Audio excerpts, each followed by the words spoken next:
இந்த solar panel அமைக்கிறதுக்கு பேங்க்கில் லோனும் arrange பண்ணி தரோம்.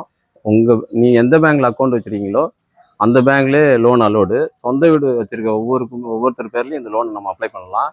இந்த லோனை பொறுத்த வரைக்கும் பார்த்தீங்கன்னா எல்லா இன்ட்ரெஸ்ட்டோட இது கம்மி. Housing loan, two wheeler, car loan, jewel லோனை விட கம்மியாக சோலாருக்காக பண்ணி தராங்க. எல்லாமே வந்து தொலைநோக்கு திட்டத்தோடு தான் சென்ட்ரல் கவர்மெண்ட் செய்கிறாங்க. இப்போ இந்த மாதிரி சினாரியோ வார் இந்த மாதிரி பிரச்சனைலாம் வரும்போது நிறைய பவர் ரிலேட்டட் காலேஜ் ஸ்கூலு எல்லாமே டியூ டு இந்த கேஸில் அதெல்லாம் ஹாஸ்டல் உள்ள காலேஜஸ்லாம் லீவ் விட்றாங்க.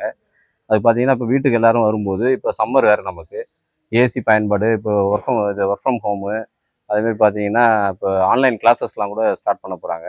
ஸோ பவர் தேவை அதிகமாக நமக்கு இருக்கும். கேஸ் இல்லைன்னா வீட்டில் நம்ம வந்து இது எலக்ட்ரிக் குக்கர் கூட யூஸ் பண்ணுற நிலமை வரும்.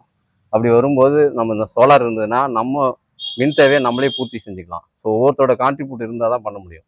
இதுவே எல்லாரும் நம்ம பவரை அதிகமாக யூஸ் பண்ணால் பவர் கட் வரதுக்கான சான்ஸும் அதிகமாக இருக்குது. ஸோ அதனால தான் கவர்மெண்ட் வந்து சில விஷயங்களில் வந்து ரினியூவபிள் எனர்ஜினா எப்பவுமே நமக்கு கிடைக்கும். அதுக்காக தான் மானியமே இதை தராங்க. ஸோ நம்ம லோன் அரேஞ்ச் பண்ணி கொடுக்குறோம். சர்வீஸ் சப்போர்ட்டும் அதுமாதிரி பார்த்தீங்கன்னா 24 ஹவர்ஸில் ஏதாவது கம்ப்ளைண்ட்னா அட்டன் பண்ணி தரோம்.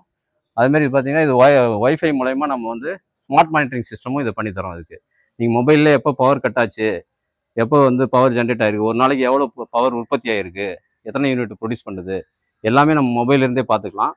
ஸோ இதை மாதிரி